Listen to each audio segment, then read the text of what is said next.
Hi எல்லோரும் எப்படி இருக்கீங்க? இன்றைக்கி நம்ம வீட்டில் மீன் குழம்பு எப்படி பண்ணுறோன்னு பார்க்கலாம்.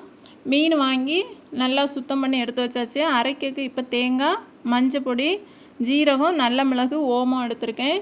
எடுத்து அதுக்கு கூட மல்லித்தூள், மிளகாய்த்தூள் போட்டிருக்கேன். போட்டு நல்லா அரைக்கணும், மை போல் அரைக்கணும். அரைச்சி எடுத்து அதை சட்டியில் ஊற்றிட்டு மிக்ஸி ஜாரை கழுவி ஊற்றிருக்கேன். ஃபஸ்ட்டே புளி ஊற வச்சுருந்தேன். அந்த புளியையும் அதில் கரைச்சி ஊற்றிட்டு